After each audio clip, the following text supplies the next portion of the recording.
Bayangkan sebuah bangsa, hidup bukan sebagai manusia merdeka, tapi sebagai budak.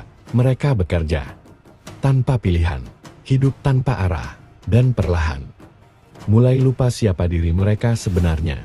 Di tanah Mesir, bangsa ini dikenal sebagai Bani Israel, dan di tengah penindasan itu, lahirlah seorang anak, namanya Moses. Sejak awal, hidupnya sudah tidak biasa. Ada perintah untuk membunuh bayi laki-laki dari kaumnya. Sebuah ketakutan dari penguasa, bahwa suatu hari akan muncul seseorang yang mengancam kekuasaan. Ibunya membuat keputusan yang mustahil. Ia meletakkan bayinya di dalam keranjang, dan membiarkannya hanyut di sungai. Sebuah harapan kecil. Di tengah dunia yang kejam, takdir membawa keranjang itu ke istana. Moses ditemukan dan dibesarkan di lingkungan kerajaan. Ia tumbuh sebagai bagian dari kekuasaan, di tempat yang justru menindas kaumnya sendiri. Bayangkan itu, seorang anak dari kaum tertindas, dibesarkan oleh penindasnya, tahun demi tahun berlalu, hingga suatu hari, ia melihat sesuatu yang tidak bisa ia abaikan. Seorang Mesir memukul seorang dari kaumnya, dan di momen itu, sesuatu dalam dirinya pecah. Ia bertindak, dan satu tindakan itu mengubah seluruh hidupnya. Ia melarikan diri, meninggalkan istana, meninggalkan identitas lamanya, meninggalkan segalanya. Ia pergi ke padang gurun. Di sana, jauh dari kekuasaan dan hiruk-pikuk dunia, ia hidup sebagai orang biasa. Tapi justru di tempat sunyi itu, sesuatu terjadi. Suatu hari, di sebuah gunung, ia melihat sesuatu yang aneh, sebuah api yang menyala, tapi tidak membakar. Dan dari sana, ia mendengar panggilan, sebuah perintah, "Kembalilah, bebaskan kaummu." Bayangkan perasaan itu. Seorang yang dulu melarikan diri, kini diminta kembali menghadapi kekuatan terbesar di dunia saat itu. Tapi kali ini, ia tidak kembali sebagai pelarian. Ia kembali sebagai pembawa misi. Moses kembali ke Mesir, menghadap penguasa, menuntut sesuatu yang sederhana, tapi berbahaya.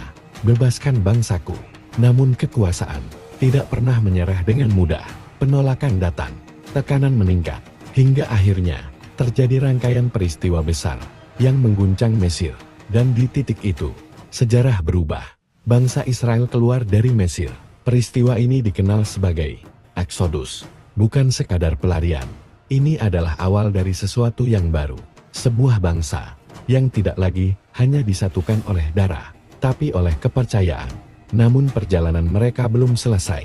Di padang gurun, mereka tidak hanya mencari tempat tinggal. Mereka mencari arah hidup. Dan disinilah momen paling penting terjadi.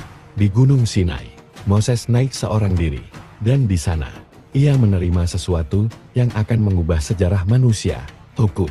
Bukan hukum dari manusia, tapi hukum yang dipercaya berasal dari Tuhan, yang kita kenal sebagai 10 perintah. Hukum ini bukan hanya aturan. Ia adalah fondasi. Bagaimana manusia terus hidup. Bagaimana memperlakukan sesama. Bagaimana berhubungan dengan Tuhan. Untuk pertama kalinya dalam skala besar, sebuah masyarakat dibentuk bukan hanya oleh kekuasaan, tapi oleh keyakinan yang sama. Dan disinilah perubahan besar terjadi. Bangsa Israel tidak lagi hanya sebuah kelompok.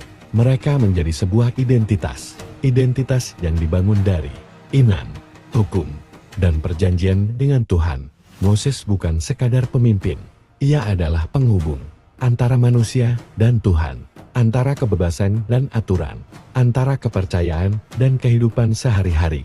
Dari seorang bayi yang hampir dibunuh, menjadi pangeran, menjadi pelarian, hingga akhirnya menjadi pemimpin sebuah bangsa. Perjalanan Moses adalah perjalanan tentang perubahan. Dan mungkin, yang paling penting bukan hanya tentang membebaskan manusia dari perbudakan, tapi tentang sesuatu yang lebih dalam. Membebaskan manusia, lalu memberi mereka cara untuk hidup sebagai manusia. Karena sejak saat itu, agama tidak lagi hanya menjadi kepercayaan pribadi. Ia menjadi identitas masyarakat. Ia menjadi dasar hukum. Ia menjadi arah hidup bersama. Dan dari kisah inilah, dunia mulai mengenal sesuatu yang akan terus berulang dalam sejarah.